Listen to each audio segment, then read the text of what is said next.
So good day to each and everyone. I am Robert Gabriel C. Natividad, and today I would be discussing about the Employees Compensation Program. So to dive deeper into Employees Compensation Program, we first need to know where Employees Compensation Program came from. So the Employees Compensation Program is under the Compensation Commission. It is a government agency under the Department of Labor and Employment and is responsible for implementing the Employees Compensation Program. So the program provides financial and medical assistance to workers who experience work-related sickness, injury, disability, or death. So, through this program, workers and their families are protected from the financial impact of workplace hazards and accidents. So now we would proceed to the vision and mission of ECC. So the vision of the Employees Compensation Commission is to become nationally recognized institution that promotes social security protection for Filipino workers. It aims to effectively manage the employees' compensation program while ensuring that workers receive prompt, efficient, and reliable benefits when work-related contingencies occur. So, this vision supports the development of a safer and more secure working environment in the country. So, we will now proceed to the mission of the Employees Compensation Commission. So, the ECC is committed to protecting and promoting the welfare of Filipino workers through the following objectives. First is to promote a culture of workplace safety and health among employees and employers. Second is ensure workers are aware of their rights, privilege, and benefits under the ECP or the Employees Compensation Program. Third is to develop policies and programs that supports workers affected by work-related incidents. Fourth is provide fair and prompt resolution of compensation claims. Fifth is to help restore dignity and self-confidence of disabled workers. And lastly, to maintain the integrity and sustainability of the state insurance fund. So now we would proceed to the main part of my report, which is the Employees Compensation Program. So what is the Employees Compensation Program or the ECC? So the ECC is a program in the government designed to provide compensation and support to employees who suffer from work-related sickness, injury, disability, or death. It ensures that employees and their dependents receive financial assistance and medical services when work-related contingencies occur. So the program also promotes workplace safety and encourages employers to protect the health and welfare of their workers. So we will now proceed to who are covered under the Employees Compensation Program. So the Employees Compensation Program covers different types of workers in both the public and private sectors. So this includes the private sector employees who are registered members of the Social Security System, the overseas seafarers working under Philippine employment contracts, the government employees registered under the Government Service Insurance System or the GSIS, and lastly, uniform personnel from the AFP, PNP, and BJMP. So coverage under the program on the first day of employment. So now we will proceed to the employees registration. So employers are responsible for registering their employees with the appropriate government insurance system, either the SSS for private sector workers or the GSIS for government employees. So this registration must be completed within 30 days from the employee's start of employment. So even if registration has not been completed, employees may still be eligible to claim benefits, as claims cannot be denied solely due to lack of registration. Now we will proceed to the contributions or the employer contributions. So employers are required to pay employees compensation contribution on behalf of their employees. For private sector workers, employers remit contribution to the SSS based on the employee's monthly salary credit. So for government employees, the employer contributes 100 pesos per employee per month to the GSIS. So these contributions are used to fund the state insurance fund, which supports workers who experience work-related injuries. So now let us proceed to the compensability of illness or injury. So for compensability, for illness or injury to qualify for benefits under the ECP, it must be work-related or connected to the employee's job. This means that illnesses or injuries must have been caused or significantly influenced by the employee's work environment or duties.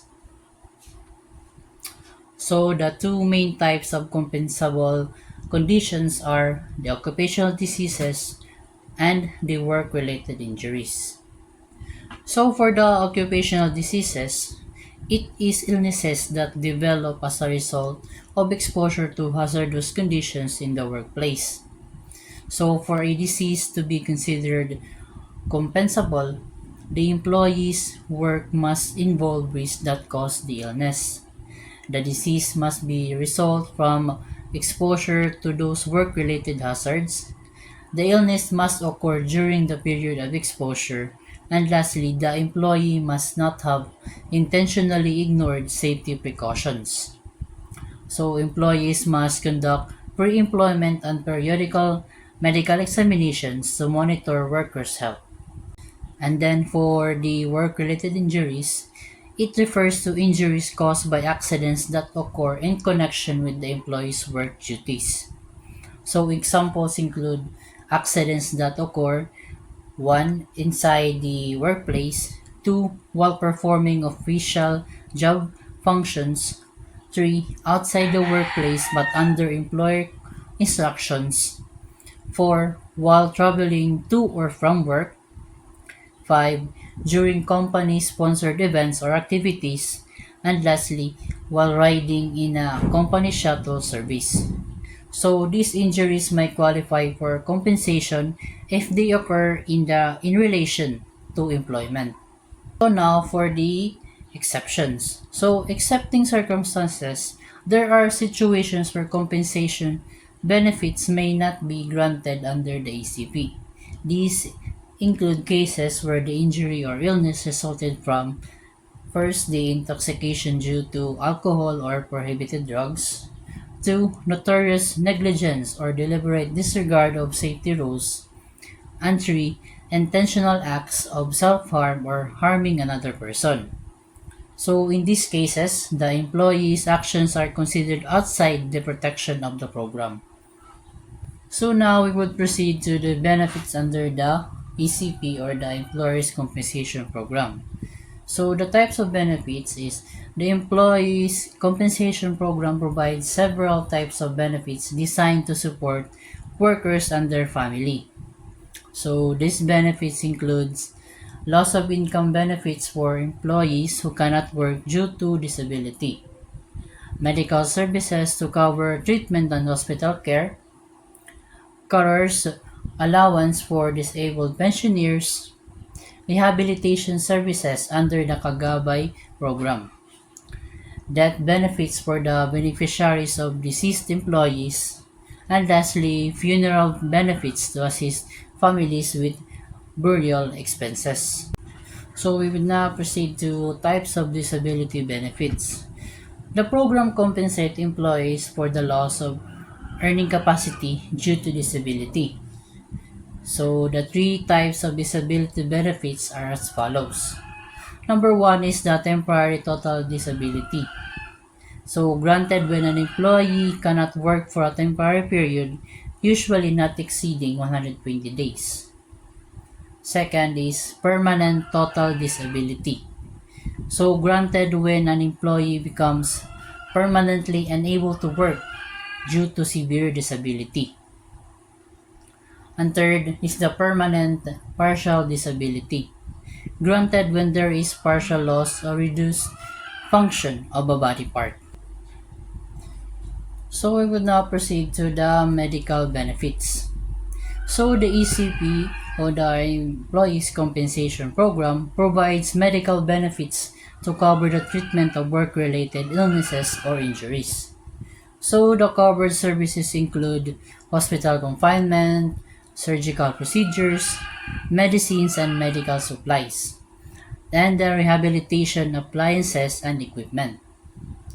Though, however, the program only covers ward services in accredited hospitals, and additional charges for private rooms or personal convenience are not included. So for the rehabilitation services or the Kagabay program, the Kagabay program is designed to help workers who have become disabled due to work-related incidents.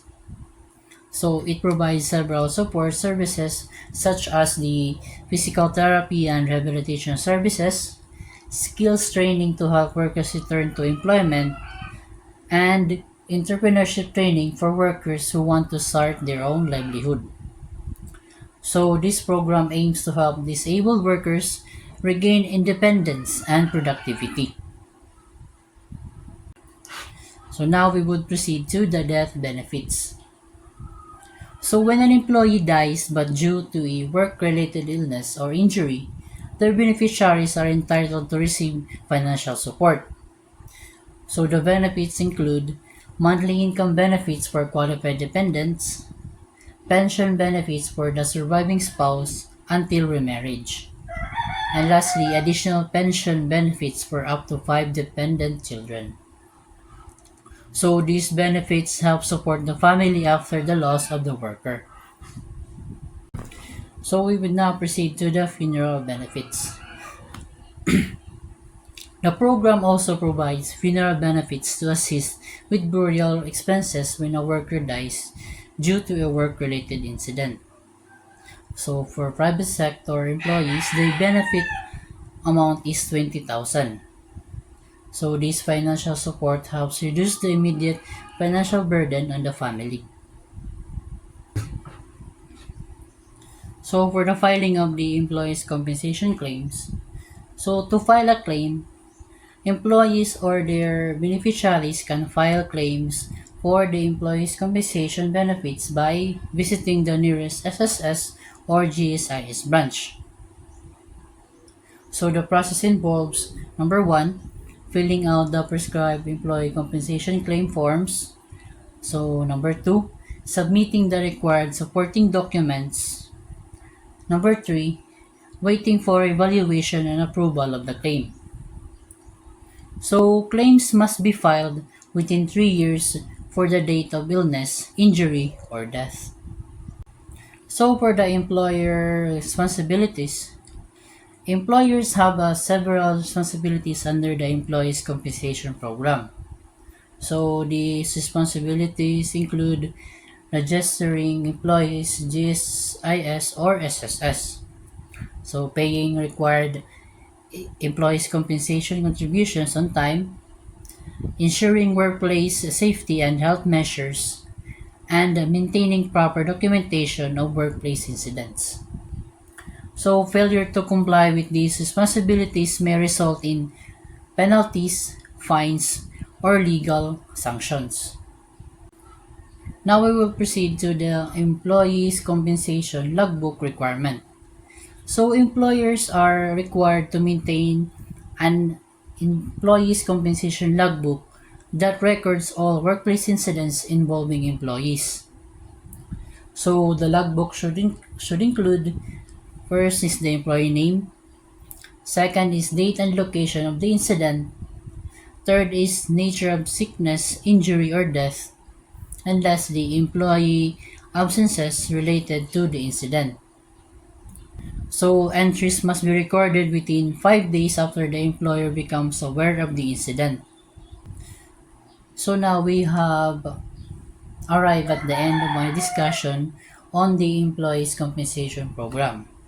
So to conclude everything, the Employees Compensation Program plays a vital role in protecting Filipino workers from the financial and medical consequences of work-related incidents.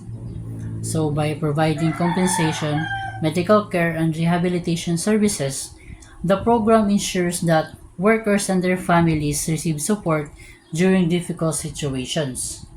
So proper awareness and compliance with the program help promote safer workplaces and stronger social protection for employees. So that would be all for my report on the Employees Compensation Program. I hope you learned a lot and thank you for listening.